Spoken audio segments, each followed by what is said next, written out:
Bueno, a Calderón Berti no hay que entrevistarlo, no hay que presentarlo porque todo el mundo lo conoce, conoce su trayectoria, conoce su calidad humana. Le damos la bienvenida.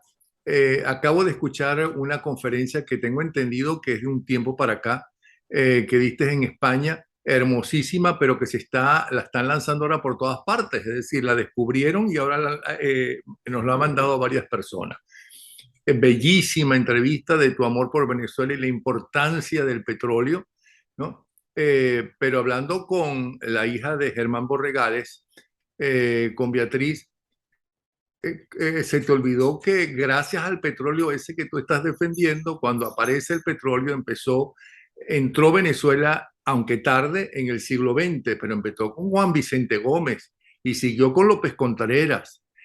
Y no hablemos de Marcos Pérez Jiménez, que la gran inmigración empezó realmente con Marcos Pérez Jiménez, porque tengo entendido que con López Contreras vino sobre todo alemanes y se hizo la colonia Tovar, no fue con López No, no, Contreras. eso es el año Antes, 1848, eso es uf, antes. Eso, imagínate, ¿quién eso estaba es de antes. presidente?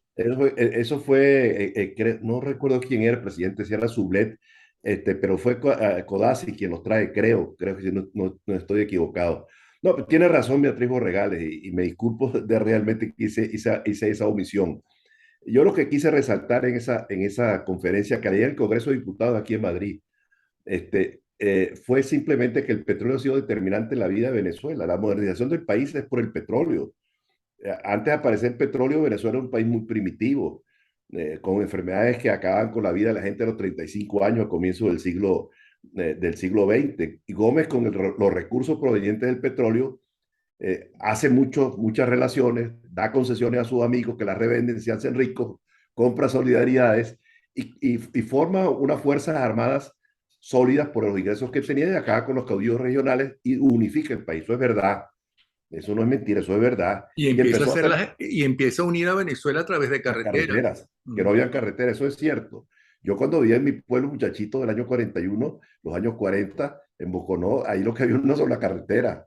Y la hicieron cuando Gómez, el 35 hicieron el 34, que lo hicieron el 35. Pero también hay un video, no sé, ojalá te haya llegado y si no te llegó, déjame buscarlo porque no es nuevo tampoco, que el petróleo y Venezuela y los venezolanos también cambiaron la vida de mucha gente. Y hay un video de un político, un dirigente político de las Islas Canarias, Ajá, hablando de lo que era para su abuela y para ellos ellos, la llegada del cheque de Venezuela, esa era la Navidad.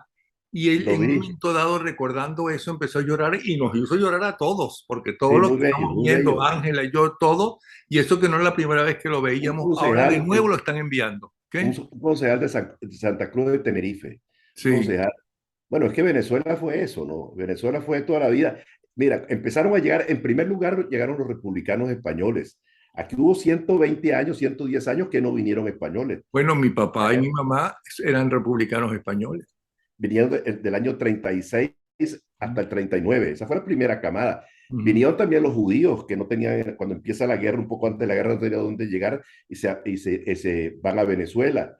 Luego empiezan a llegar la gente después de la Segunda Guerra Mundial, que había una hambruna general en Europa por la destrucción, y llegaron españoles, italianos. Eso fue cuando Pérez Jiménez realmente. Españoles, italianos, portugueses, Europa del Este. eh, y eso fue durante Pérez Jiménez y algunos años después de los 60 algo.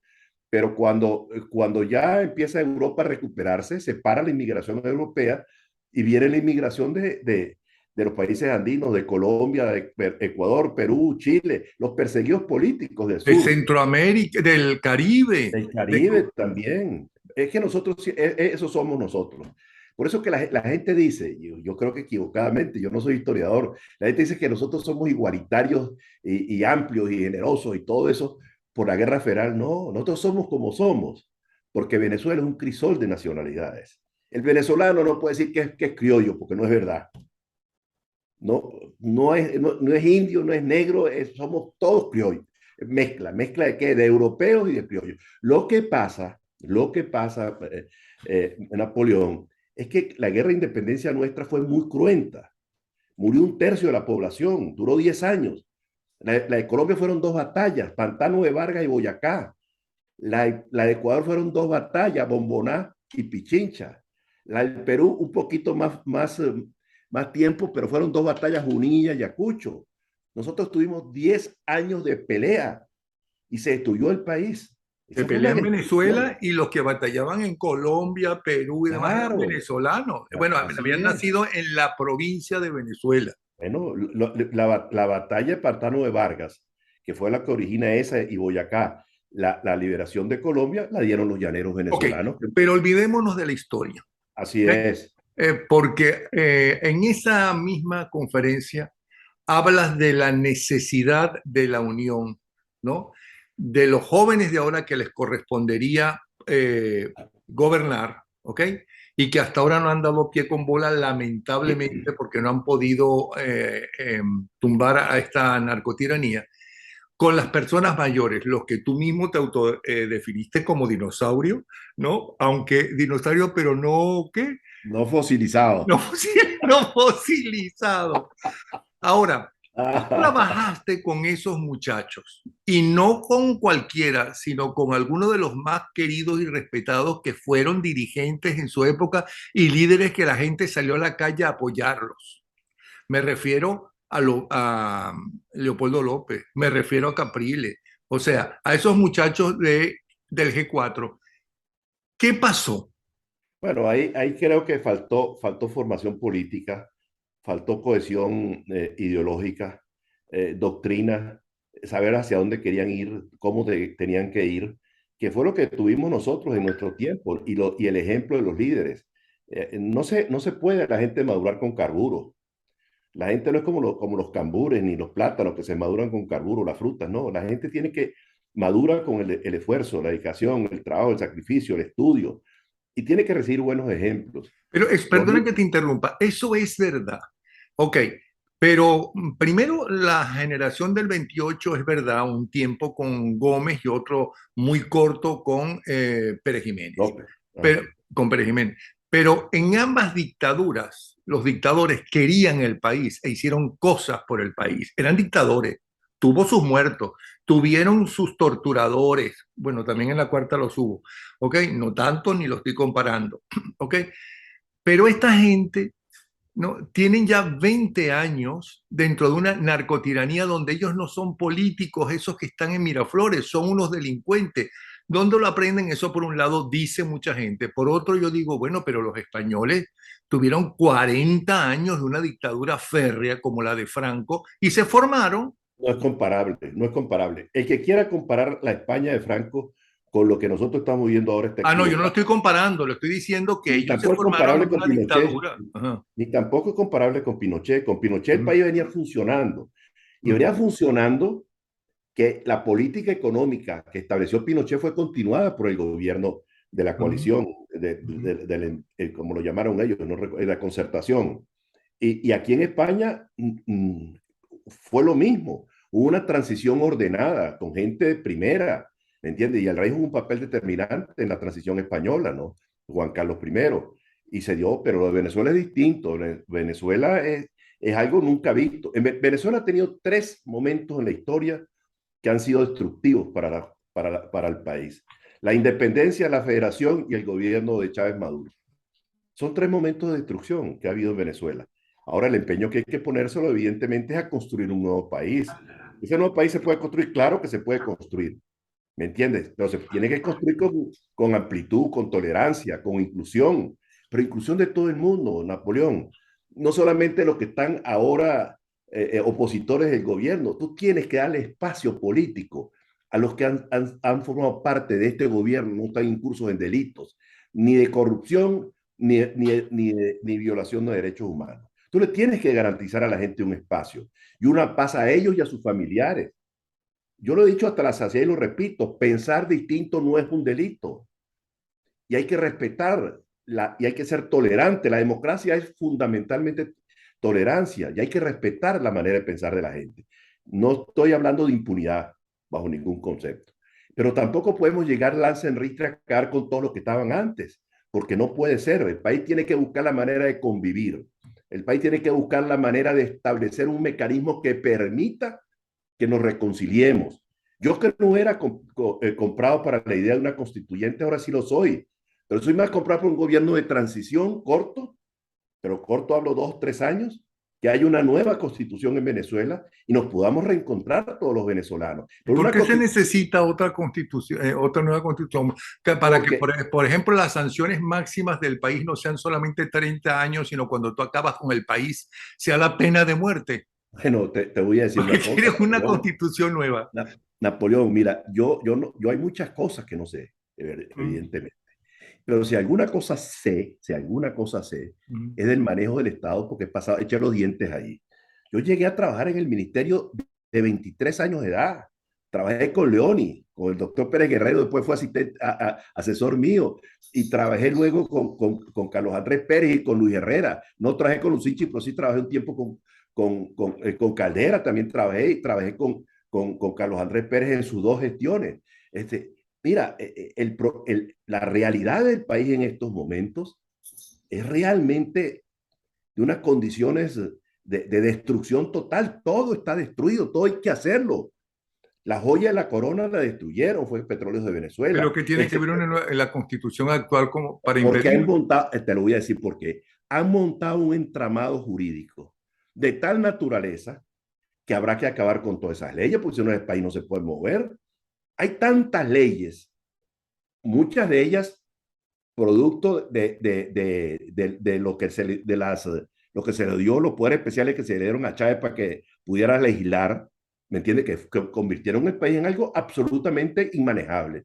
En Venezuela en estos momentos gobierno. En Venezuela no hay gobierno. No se puede gobernar a Venezuela como está. Es decir, hay un entramado jurídico demasiado grande.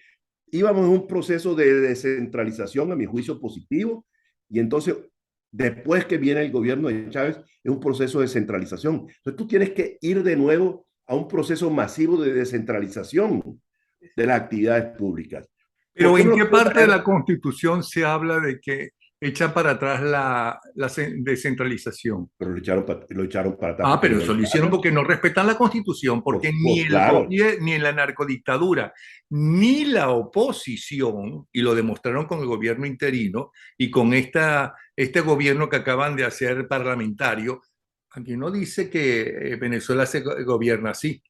No no, respetan la Constitución. pero dime tú, Napoleón, ¿por qué los hospitales, las carreteras, las escuelas, los puertos, los aeropuertos no se pueden mover para que sean manejados por las regiones o por los Porque hay municipios? una dictadura que no le Bueno, importa. porque hay una centralización exagerada en Venezuela. Y toda la explicación que hay en el interior, fíjate, la gente tiene una expresión muy popular cuando van a ver, ¿y por qué esto no lo arreglan? Porque no han bajado los reales de Caracas. Esa, Ujú. esa expresión sí, tú no has escuchado nunca. Claro, Los reales no han bajado. ¿Cómo que no han bajado los reales? pero aquí no dicen eso. No, bueno, pero sí hay un entramado jurídico que hace en el país que es inmanejable, ¿no? El país es absolutamente Ahora, yo lo inmanejable. que creo, y tú me perdonas, es que ese gobierno de transición, ¿no? Yo pongo en duda que pueda ser democrático como para solucionar los problemas con los narcotraficantes, con los grupos terroristas colombianos, con los problemas que se tienen con los musulmanes radicales. Es decir, eso democráticamente va a ser bien difícil de Todo el enfrentarse. mundo que esté al margen de la ley, Ujú. todo el mundo que esté al margen de la ley está sujeto a que le apliquen la ley con toda la fuerza. Pero son delincuentes y asesinos, no están Bueno, dispuestos a eso. tendrán que abandonar aquello y los que tienen armas tendrán que entregarlas.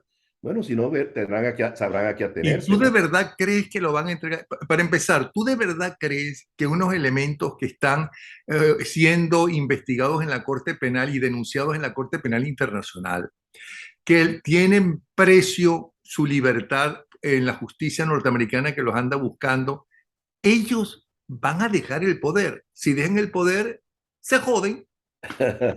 Vamos a ver qué pasa, vamos a ver qué pasa. Yo creo que las cosas no son eternas y creo que el país tiene recursos y posibilidades de que haya un cambio. Y lo deseable sería que fuese un cambio pacífico, no un cambio traumático para todos los venezolanos. Por cierto, que hace unas horas hablé con el padre Ugalde y me dice que el juego político que hemos heredado, Venezuela, no, por ese juego político no tiene salida y que la salida no es militar, ¿no? que la salida es la unión de todo el pueblo, civiles y militares. No sé qué quiso decir con eso, porque cuando el 11 de abril los estaban esperando para matar a los manifestantes. Mira, yo suelo coincidir mucho con el padre Ugalde en lo que dice, ¿no? Le leo con mucha curiosidad todos sus artículos semanales y puedo decir que muy rara vez no he encontrado, prácticamente no he encontrado nada, nunca nada con lo cual yo discrepe. El artículo que escribió hace 2 semanas sobre la Alianza para la Educación me pareció extraordinario. Es decir, si tú no le metes dinero fuerte a la educación es la prioridad, pero es que no le puedes meter dinero con lo que tienes actualmente. Porque Venezuela cometió un grave error por el clientelismo partidista y el estatismo clientelar. Si el Estado no tiene por qué ser empresario, todas las empresas del Estado tienen que ser privatizadas, todas sin Pero excepción. cuando Carlos Andrés Pérez II quiso cambiar el país y quiso modernizarlo, los primeros que lo tumbaron fueron sus compañeros de partido Porque y el resto. cuando eso todavía habían recursos. ¿Por qué es lo que ha pasado? A partir de los ingresos petroleros del 73, 74, 75, 76, se creó el fondo de inversiones que era para represar recursos para el futuro, las futuras generaciones. Entonces lo que se hizo fue que se convirtió el Fondo de Inversiones de Venezuela en el gran accionista de las empresas públicas. Y entonces el Estado se convirtió por el clientelismo político en empresario. Y el dinero que se debió utilizar para la educación, para la salud, para la seguridad y la defensa del territorio, se utilizó para cubrir las pérdidas en las cuales incurrían las empresas del Estado. Entonces, todas esas empresas hay que privatizarlas. Y yo creo, y esto me lleva al tema que yo más profesionalmente conozco, que habrá que establecer un periodo de reconstrucción de petróleo de Venezuela, de achicamiento, de mejoramiento de su situación, quitarle las 200 empresas que tiene en sus manos y ponerlo a funcionar rápidamente porque es lo único que tenemos. Reinsertando a los que salieron, no importa la edad que tengan, si están bien de la cabeza y si están bien físicamente, se reincorporan al petróleo de Venezuela de 140.000 empleados se lleva nuevamente a 40.000 empleados. Pero por ahí no pasa el juego final. El juego final pasa por una apertura petrolera generalizada, Napoleón, que permita con una nueva ley de hidrocarburos, con seguridad jurídica, que los empresarios privados, venezolanos y extranjeros puedan regresar a Venezuela Bueno, para pero producir. entonces esa apertura petrolera, ¿en qué se diferencia de cuando la empresa privada de todas partes del mundo, las más importantes empresas petroleras, eran quienes explotaban el petróleo? Y entonces habló de nacionalización y casi todo el mundo estuvo No entre ellos, aplaudiendo, no rasgándose entre las ellos. vestiduras, sacando la bandera nacional, ya, cantando el himno nacional hasta en el baño, ¿no? ¿Qué pasó? Que ya te voy a contar. De la gente que participó en la nacionalización petrolera, el único que está vivo soy yo. Yo era Mm. director de reversión, enlace del Ministerio de Energía y Minas, eso fue antes de yo ser ministro, con la Comisión Presidencial de Reversión, que eran 36 personas. Yo creo que la nacionalización fue desde el punto de vista operacional, organizacional y de los resultados fue un éxito. No tengo ninguna duda de eso. Pero creo que la nacionalización permitió que viniera Chávez posteriormente. ¿Por qué? Porque cuando estaban las petroleras en Venezuela, había mucha dependencia petrolera del país. Venezuela producía el año 70, Napoleón, 3.700.000 barriles. 3.700.000 barriles. Cuando se creó la OPEP el año 60, Venezuela producía 2.800.000 y Arabia Saudita, que hoy produce 11 millones, producía apenas 1.300.000 barriles. ¿Ve la diferencia? Entonces, ¿qué pasa? Los Estados Unidos se desentienden de Venezuela. Se produce la apertura petrolera. Durante el gobierno empieza con Pérez un poco discretamente, sigue con el presidente Velázquez y se hace una apertura generalizada importante, digamos no generalizada, importante con el presidente Caldera.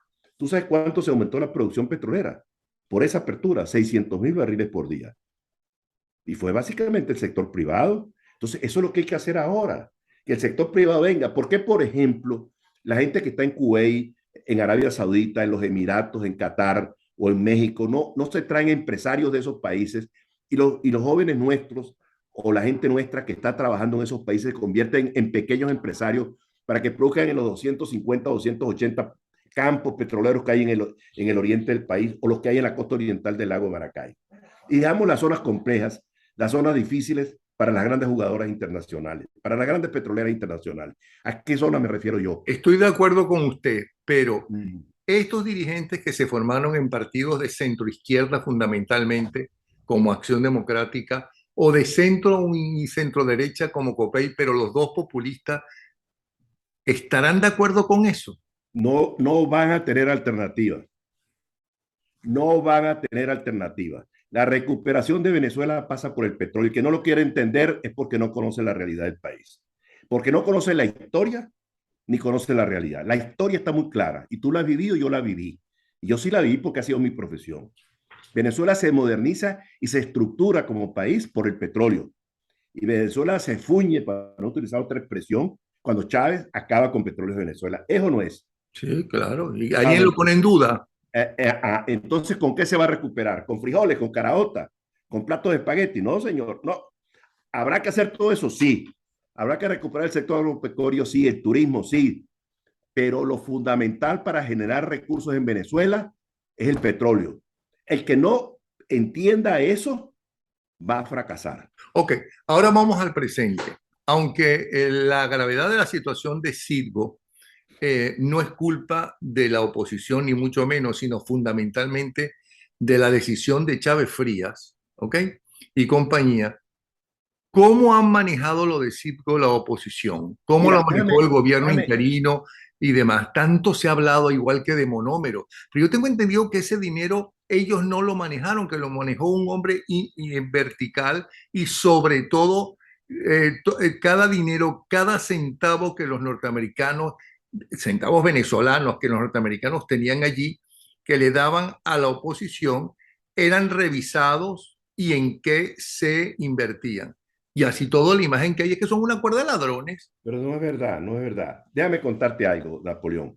Mira, yo fui ministro del año 70 hasta el 79, perdón, hasta el año 80, casi 80, 84. Fui ministro casi 5 años. De allá pasé a ser presidente de Petróleos de Venezuela. Cuando yo era ministro, y te puedo mostrar el libro, un libro que publiqué hace muchos años, hace 39 años, donde yo pongo ahí las directrices, los lineamientos de política petrolera que se mandaban del ministerio a Petróleo de Venezuela todos los años, desde que yo fui ministro hasta que yo salí del ministerio. Entonces le decía a la industria, usted va a hacer esto y esto y esto y esto, en todos los sectores de la industria. Y ahí empezamos a hablar del año 80 de la necesidad de buscar oportunidades para los crudos pesados en el exterior. ¿Por qué? Porque Venezuela tenía en aquel momento el 65-70% de sus crudos eran pesados, pero todavía no le habíamos entrado a fondo a la faja petrolífera del Orinoco. Siendo yo ministro, le dicté un lineamiento de política petróleo de Venezuela que entraran a fondo a la faja. Se levantaron miles de kilómetros de línea sísmica para saber cómo era la estructura y se perforaron casi 1.000 pozos exploratorios. En esos 5 años, 98% fueron positivos. La situación cayó más a favor de los crudos pesados. Entonces había que definir una política que permitiera que esos crudos pesados tuvieran salida. Y fue cuando yo le dije a Petróleo de Venezuela, busquen oportunidades en el exterior, por escrito, en los lineamientos de política. Y el primer negocio que se hizo fue la FEBA. ¿Te acuerdas? El año Sí, cómo no. 1986. Ok. Me cayeron encima los eternos radicales venezolanos y también la gente de Acción Democrática. Pero yo dije, vamos adelante y fuimos adelante. Resulta que llegamos a tener 8 refinerías en Europa y 8 refinerías en los Estados Unidos. Las 8 refinerías en Europa las vendieron todas y la plata se volvió sal y agua. ¿Lo vendieron quién? El gobierno de Chávez y Maduro, que eran activos importantísimos para Venezuela. Llegamos a tener 1.350.000 barriles diarios de capacidad de refinación en el exterior. Y en Venezuela 1.250.000. Bueno, Chávez no dijo que no se ganaba nada con eso. Oh, ahí está. Pero ¿dónde está el dinero? ¿Cuántas escuelas construyeron? ¿Cuántos hospitales construyeron? ¿Cuántas carreteras construyeron? ¿Cuántos aeropuertos construyeron? ¿Cuántas líneas eléctricas nuevas pusieron? Nada.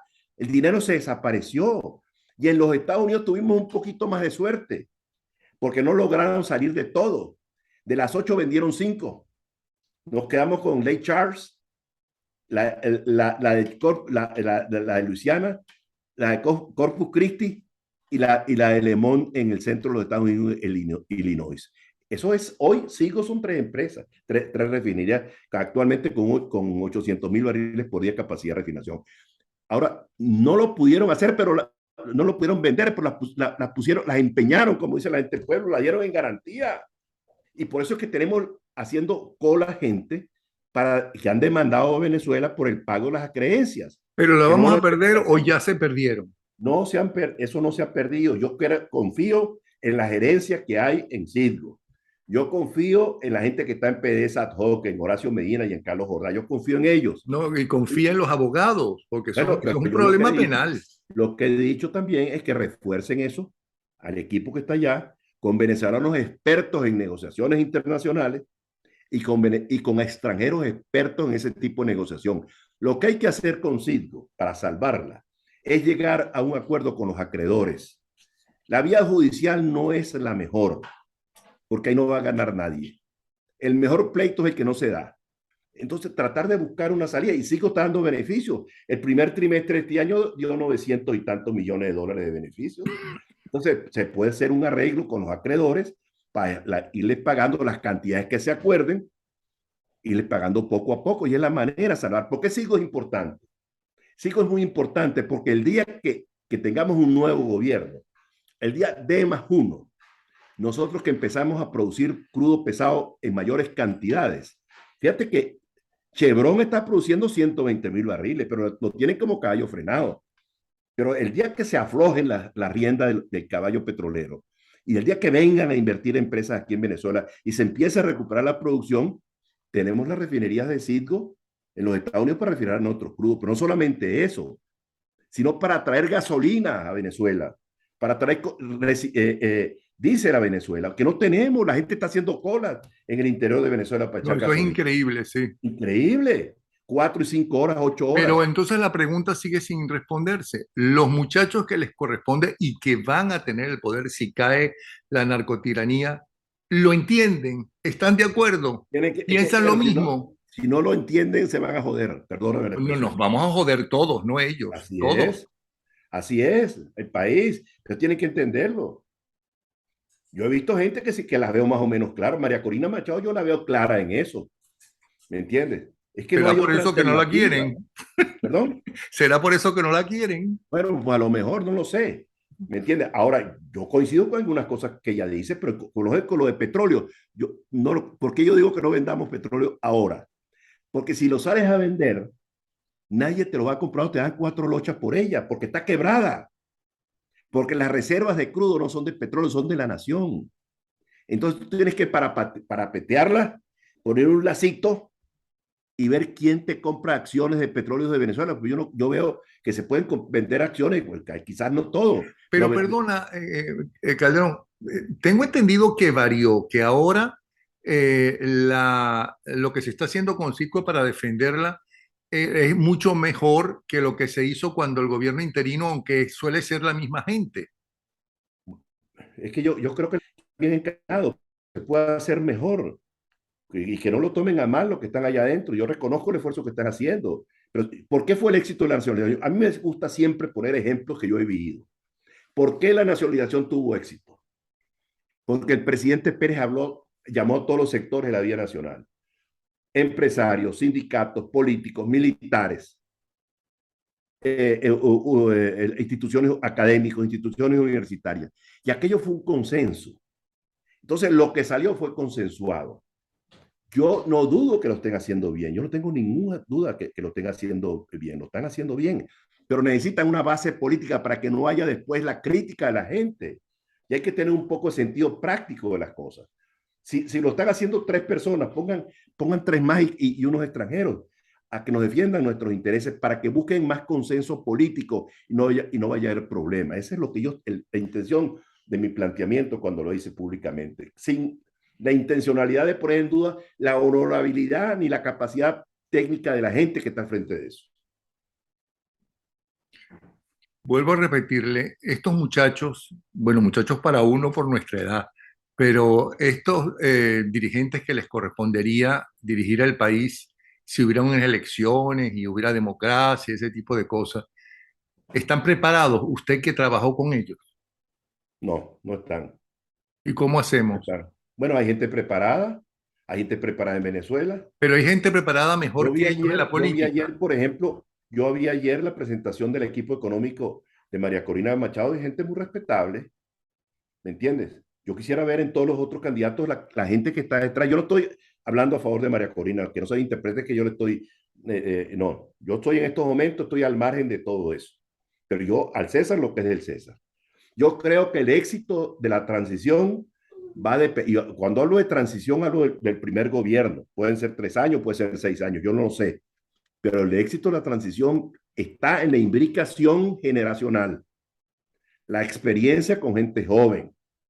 Los muchachos, la experiencia no se adquiere, mis queridos amigos, y perdón, no es para ofender a nadie. Ujú. Las carreteras, ni las avenidas, ni las manifestaciones dan experiencia para conducir el Estado. Son sumamente importantes, sí, que la lucha que han dado es han demostrado un gran coraje, también es verdad, pero eso no es suficiente. Entonces, no pueden poner de lado a la gente que tiene capacidad, los que van a quienes pueden trabajar en la recuperación del sector petrolero pasado mañana.